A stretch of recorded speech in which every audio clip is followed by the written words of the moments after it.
గలతీ పత్రిక 4వ అధ్యాయము మొదటి 3 వచనాలు త్వరగా చదవండి.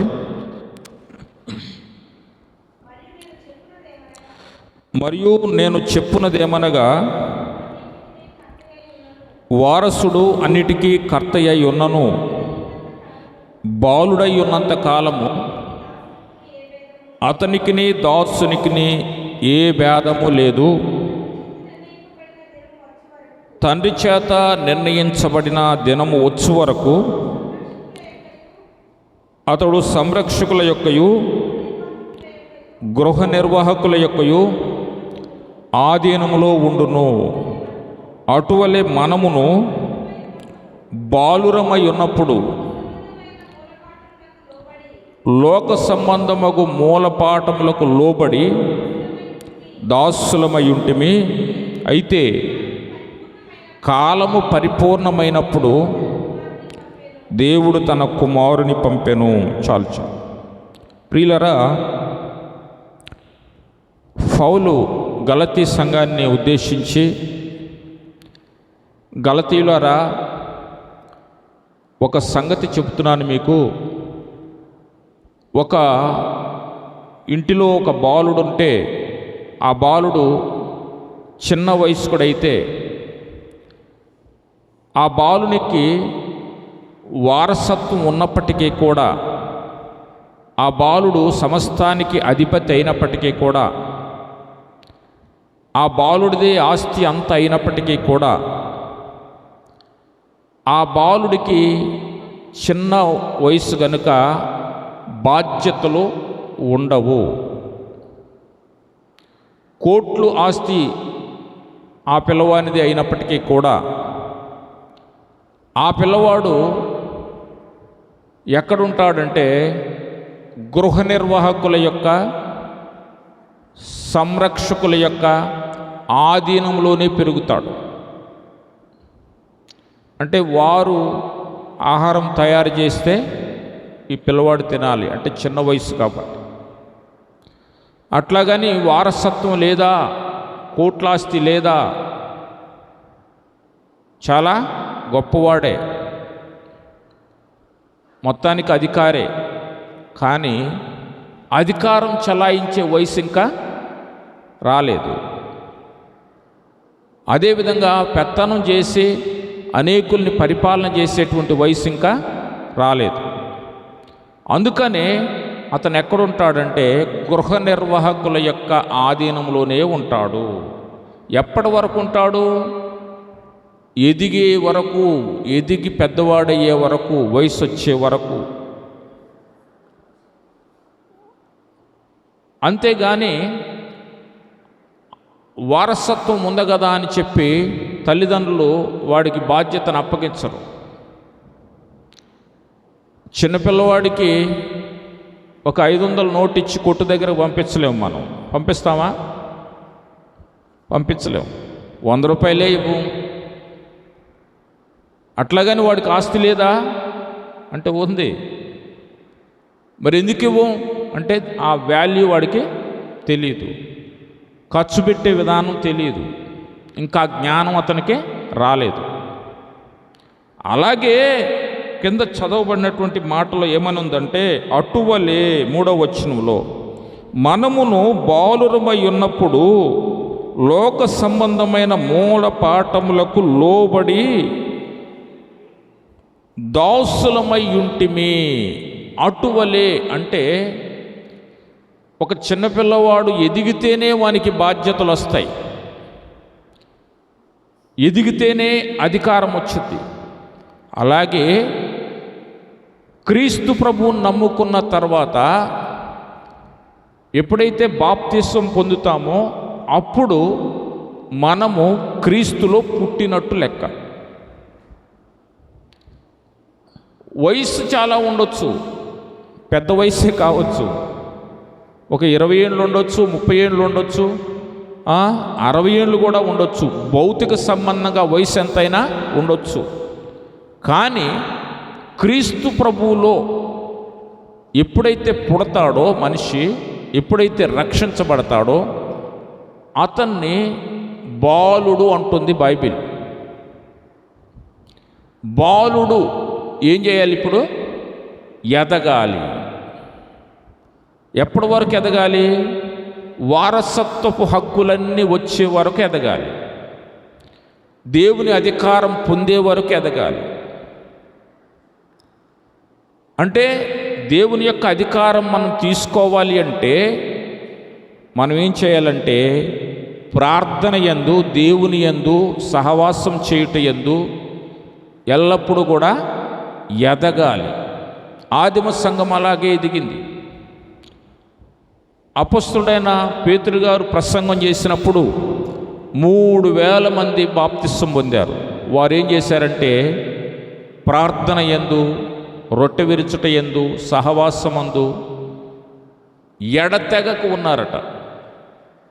ఎడతెగకు ఉన్నారు అంటే అక్కడి నుంచి వారి ఎదుగుదల ప్రారంభమైంది. ఎప్పటి వరకు అంటే దేవుడు వారికి ఏమైతే ఇవ్వాలనుకున్నాడో అది పొందుకుని, అందుకొని, అనుభవించే వరకు. దేవునికి స్తోత్రం. మనం కూడా బాప్తిస్వం పొందిన దగ్గర నుంచి మనము ఎదగటం ప్రారంభించాలి. ఎదగటం అంటే భౌతిక సంబంధంగా మనిషి ఏమి ఎదగడేగా. భౌతిక సంబంధంగా మనిషి ఎదగడు. ఆత్మ సంబంధంగా బైబిల్ చదువుతూ, ప్రార్థన చేస్తూ, ప్రభుతో మాట్లాడుతూ, దేవుని సత్యాలు నేర్చుకుంటూ, దేవుని కార్యాలు పొందుకుంటూ, ఆ విధంగా దేవునికి దగ్గర అవ్వాలి. మన హక్కేందో తెలుసుకోవాలి. మనం బాప్తిస్వం పొందిన తర్వాత ఇక పర్లేదు, నేను దేవుని రాజ్యంలో అంతా చలామణి అయిపోతాను, నేను గొప్పోడిని అయిపోయాను, నేను దేవుని రాజ్యానికి వెళ్తావు కాదంటలేదు. నీకు వయస్సు పెరగాలి కదా, నువ్వు దేవునితో సావాసం పెంచుకోవాలి కదా, ఇంకా మూలపాఠాలను విడిచిపెట్టాలి కదా, గతమంతా కూడా విడిచిపెట్టాలి కదా. అక్కడ ఏమంటున్నాడంటే అటువలనే మనము కూడా బాలురమై ఉన్నప్పుడు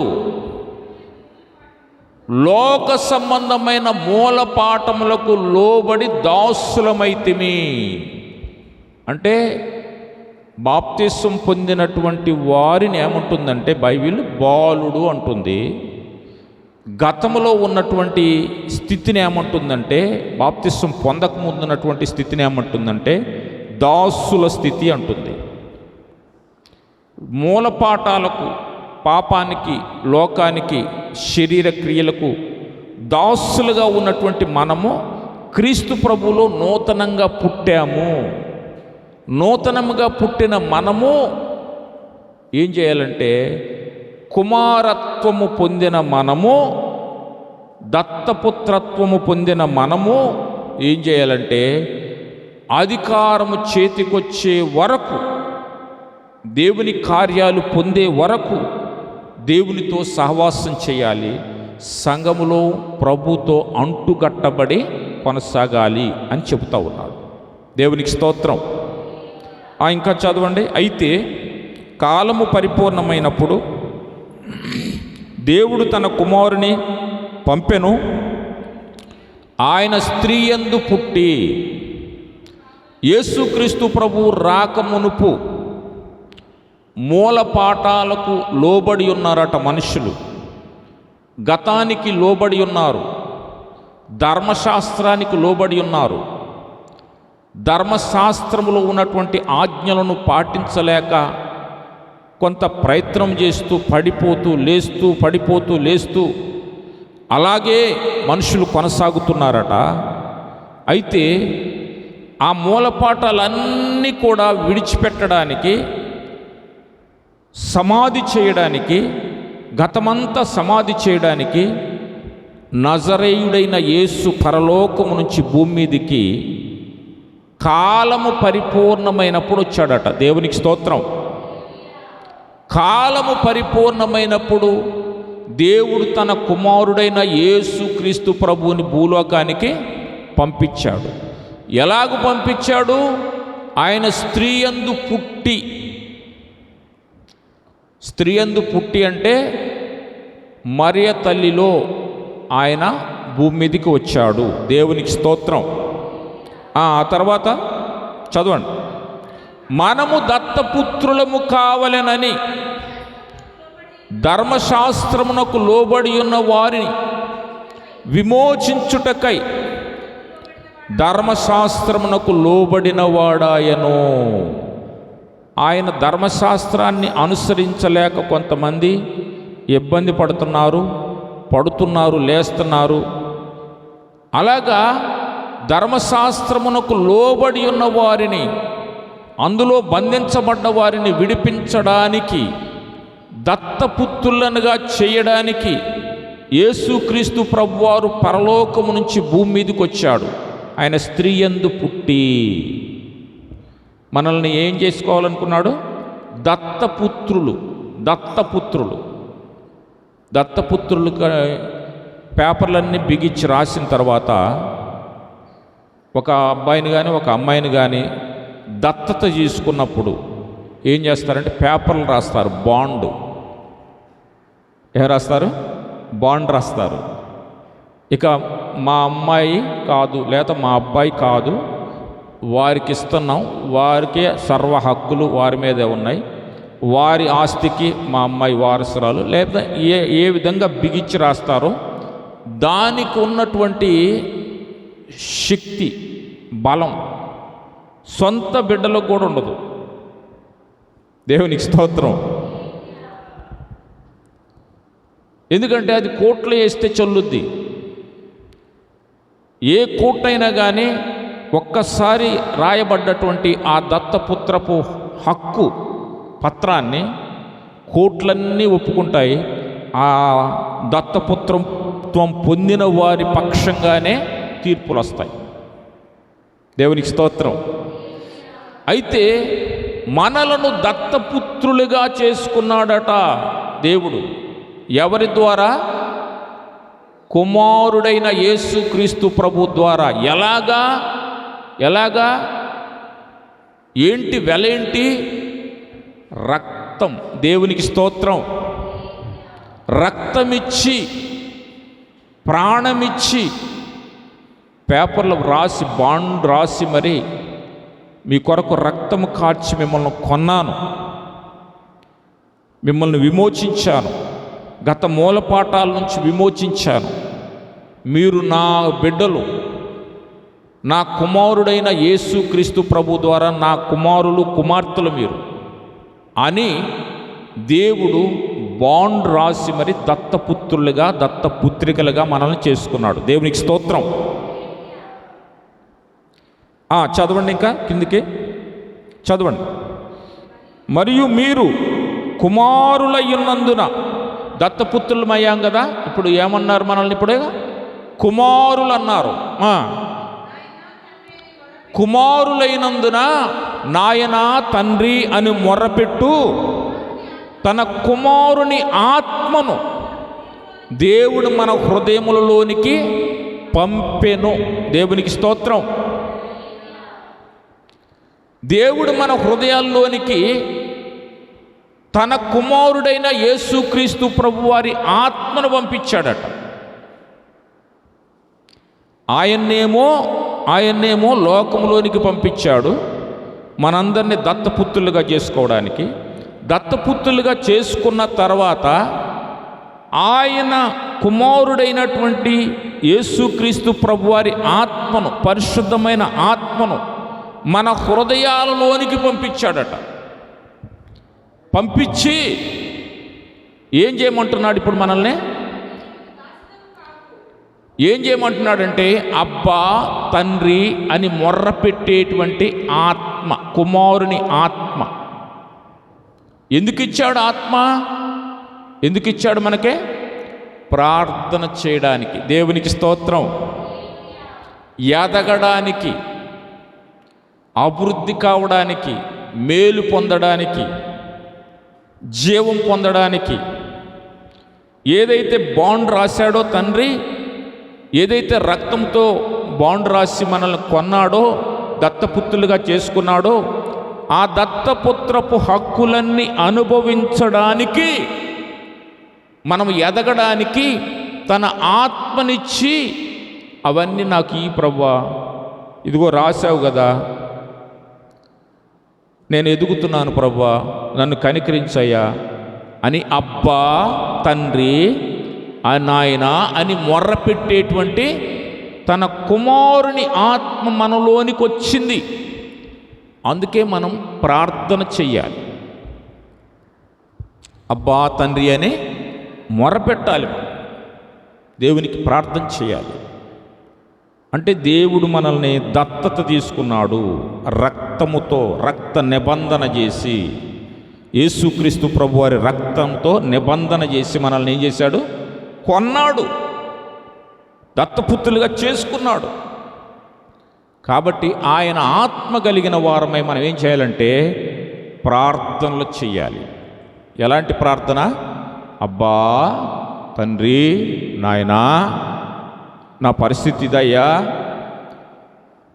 నేను ఇలాగున్నానయ్యా, నన్ను కనికరించు ప్రభువా, నన్ను బలపరచయ్యా, నేను ఈ సమస్యలో ఇరుక్కుపోయాను, నన్ను కనికరించు ప్రభువా, నన్ను లేవనెత్తు ప్రభువా, లేదా నేను ఈ పాపంలో ఇరుక్కుపోయాను, నన్ను ఈ పాపం నుంచి విడిపించు ప్రభువా, నేను ఆర్థిక సమస్యలు ఇరుక్కుపోయాను ప్రభువా, నన్ను ఆ సమస్యల నుంచి విడిపించు ప్రభువా, అనారోగ్య సమస్యలో ఉన్నాను ప్రభువా అని అబ్బా తండ్రి అని మనం మొర్రపెట్టాలి. ఎందుకంటే ఆయన ఆత్మ మనలో ఉంది. కానీ మనం చాలామంది ఏమనుకుంటామంటే నేను దాసుణ్ణి, నేను దాసుణ్ణి, నేను దాసుణ్ణి అనుకుంటాం. అక్కడేమనుంది? ఇక మీరు కాబట్టి నీవిక దాసుడవు కావు, కుమారుడవే. కుమారుడవైతే దేవుని ద్వారా వారసుడవు. ఆల్రెడీ యేసుక్రీస్తు ప్రభువారు రక్తం ఇచ్చి నిన్ను కొన్న తర్వాత నీవిక దాసుడు కాదు, కుమారుడవు. కుమారుడంటే అర్థం ఏంటంటే అన్ని హక్కులు నీకు ఉంటాయి. ఎప్పుడు ఉంటాయంటే నువ్వు ఎదిగినప్పుడు.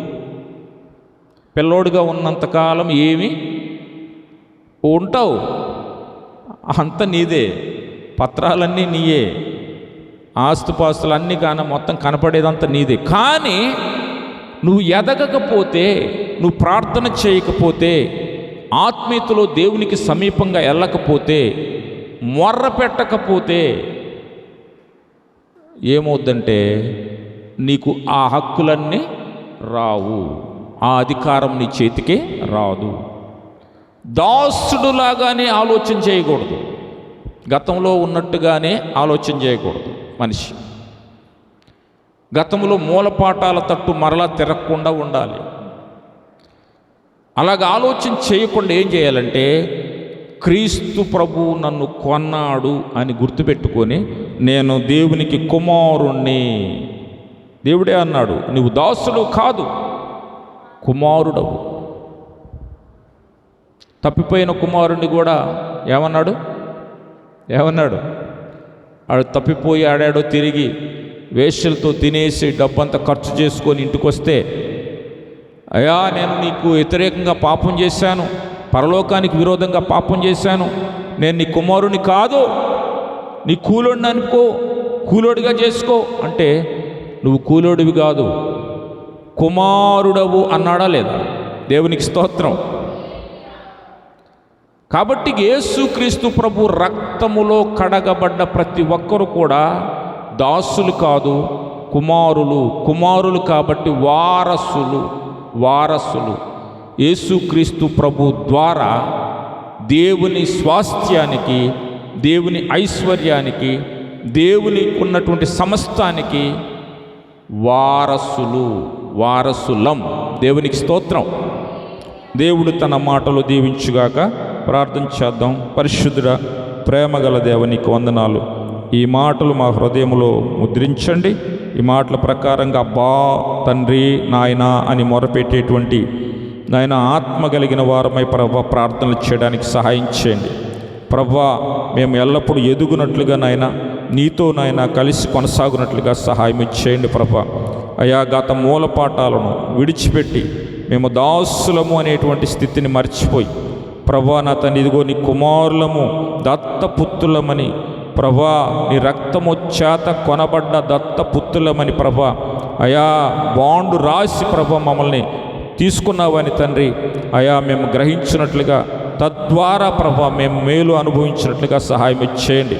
అయా మా హక్కులేంటో మేము గుర్తెరుగునట్లుగా, ఆ హక్కుల కోసం మేము ప్రార్థనలు చేయనట్టుగా, నీతో సమీపంగా ఉండినట్లుగా సహాయం చేయమని ఈ మాటలు విన్న ప్రతి ఒక్కరిని అలాంటి స్థితిలోనికి నా తండ్రి నడిపించండి. ప్రతి ఒక్కరిని ప్రార్థన పనులను చేయండి. వారి పట్ల కలిగి ఉన్నటువంటి ఉద్దేశాలు అయా దత్తపుత్రపు యొక్క హక్కులన్నీ వారు అనుభవించడానికి సహాయం చేయమని యేసు నామములో ప్రార్థించి వేడుకుంటున్నాము తండ్రి. ఆమెన్.